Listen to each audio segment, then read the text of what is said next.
Raiden, are you receiving? We're still here. How's that possible? The AI was destroyed. Only GW. Who are you?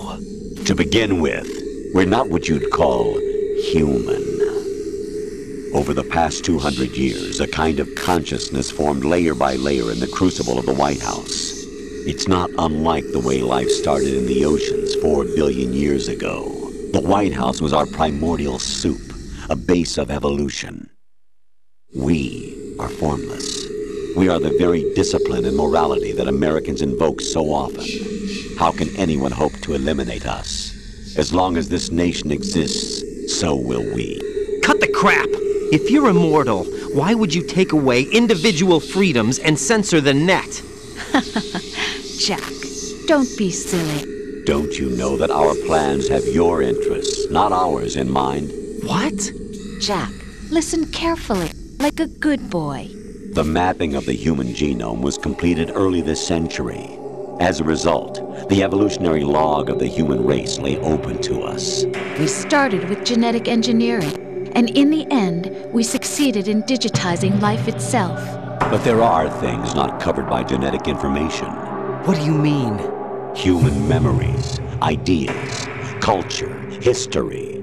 Genes don't contain any record of human history.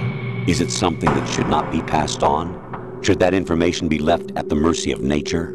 We've always kept records of our lives, through words, pictures, symbols, from tablets to books. But not all the information was inherited by later generations. A small percentage of the whole was selected and processed, then passed on. Not unlike genes, really. That's what history is, Jack.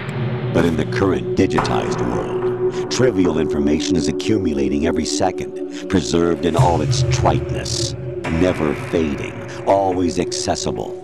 Rumors about petty issues, misinterpretations, slander. All this junk data, preserved in an unfiltered state, growing at an alarming rate. It will only slow down social progress, reduce the rate of evolution. Right. You seem to think that our plan is one of censorship. Are you telling me it's not? You're being silly. What we propose to do is not to control content, but to create context. Create context? The digital society furthers human flaws and selectively rewards development of convenient half-truths. Just look at the strange juxtapositions of morality around you. Billions spent on new weapons in order to humanely murder other humans. Rights of criminals are given more respect than the privacy of their victims.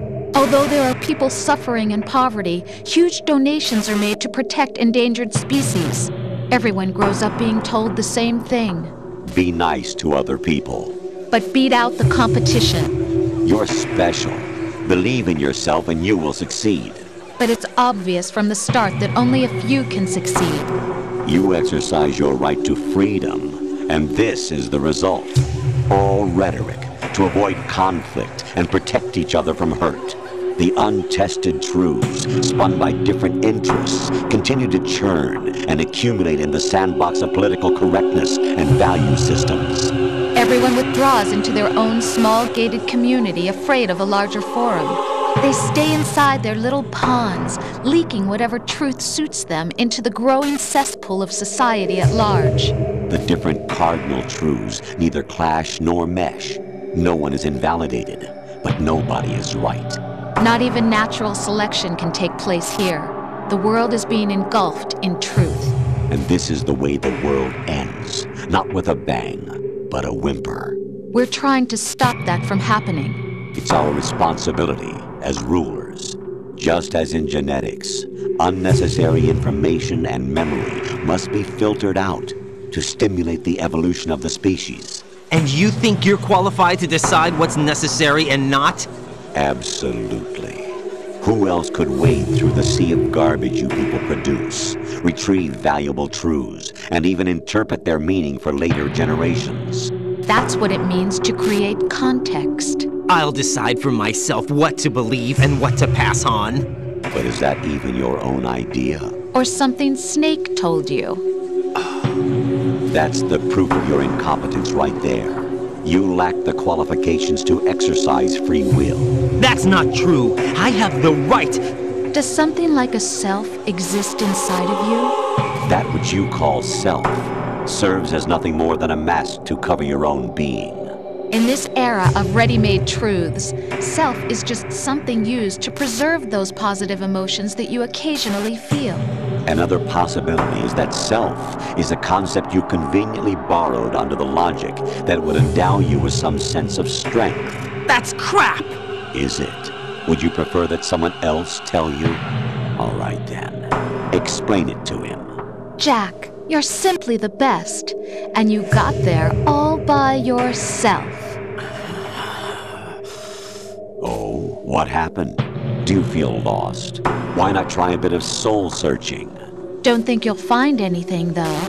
Ironic that although self is something that you yourself fashion, every time something goes wrong, you turn around and place the blame on something else. It's not my fault. It's not your fault. In denial, you simply resort to looking for another, more convenient truth in order to make yourself feel better. Leaving behind in an instant the so-called truth you once embraced. Should someone like that be able to decide what is truth? Should someone like you even have the right to decide?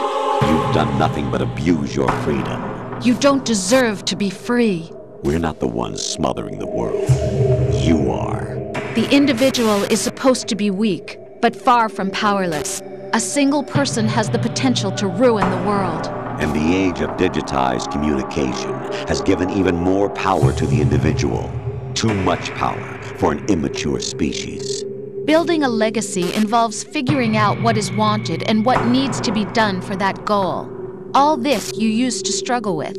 Now we think for you. We are your guardians, after all. You want to control human thought? Human behavior? Of course. Anything can be quantified nowadays. That's what this exercise was designed to prove. You fell in love with me just as you were meant to, after all. Isn't that right, Jack? Ocelot was not told the whole truth, to say the least. We rule an entire nation. Of what interest would a single soldier, no matter how able, be to us? The S3 plan does not stand for solid snake simulation. What it does stand for is selection for societal sanity. The S3 is a system for controlling human will and consciousness. S3 is not you, a soldier trained in the image of Solid Snake. It is a method, a protocol that created a circumstance that made you what you are. So you see, we're the S3, not you.